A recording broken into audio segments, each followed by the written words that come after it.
এটা তো আপনার চোখের সাথে যৌবনের সাথে সম্পৃক্ত। যত সেভ করবেন চোখের আয়ু কমবে, আপনার যৌবন শক্তি হারায় যাবে। কথা কয় না? এই জন্য হুজুরদের বউ বেশি। কথা বুঝেন না? বুঝি আপনার? আল্লাহ পাক বলেছেন মাতনা ওয়া খুলাফা রুবা। এই ওয়াজ করলে মহিলারা আবার রাগ করবে। আল্লাহ শুরুই করেছেন দুইটা দিয়ে। কয়টা দিয়ে? দুইটা। এটা জায়েজ, কিন্তু আল্লাহ পাক বলেছেন তুমি যদি আদাল ন্যায় বিচার করতে না পারো খবরদার একটা বেশি করবে না। কয়টা? একটা। কিন্তু আমরা তো অধিকাংশ ন্যায় বিচার করতে পারি না। জোরে কোন ঠিক না? ছোট বউকে খুব ভালোবাসে, বড় বউর কোনো খবরই নাই। এই জন্য মানুষ যাতে বুড়া না হয় এই ঔষধ জাপান আবিষ্কার করার চেষ্টা করলো, কিন্তু পারে নাই। আল্লাহর কোরআনের একটা আয়াত আছে, ওয়া নাযালনা আলাইকাল কিতাবা তিবয়ানান লিকুল্লি শাই। Chemistry, physics, biology, geology, astronomy, human embryology, অর্থাৎ মানুষের এই পৃথিবীতে যত নলেজ আছে সবগুলি এই আয়াতের মধ্যে আল্লাহ দিয়েছেন।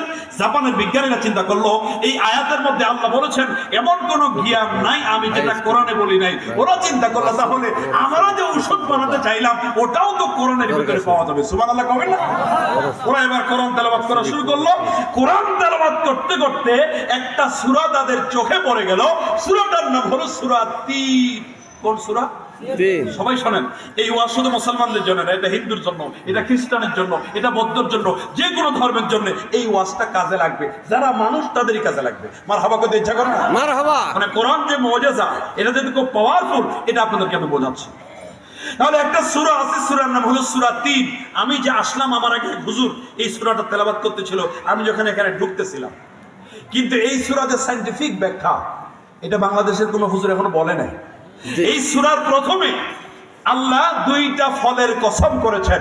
একটা ফলের নাম হলো তিন, আরেকটা ফলের নাম হলো জাইতুন। কয়টা ফল? জোরে কোন তো ভাই? দুইটা। দুইটা ফল। তিন ফল এটা এখন বাজারে পাওয়া যায়, রংপুরেই পাবেন, দিনাজপুরে পাবেন।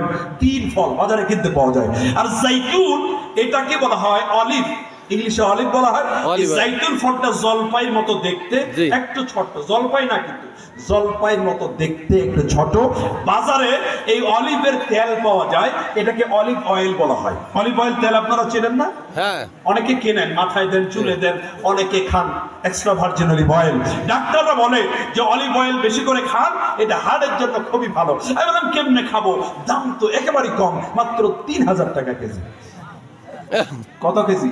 300 টাকা সোয়াবিন খেতে যান শেষ, আবার 3000 খাই কেন? তো অলিভ অয়েল এটা হাড়ের জন্য খুবই ভালো। জাপানের বিজ্ঞানীরা গবেষণা করে রিসার্চ করে দেখলো এই পৃথিবীতে এত ফল থাকতে আল্লাহ কেন দুইটা ফলের কসম করলেন?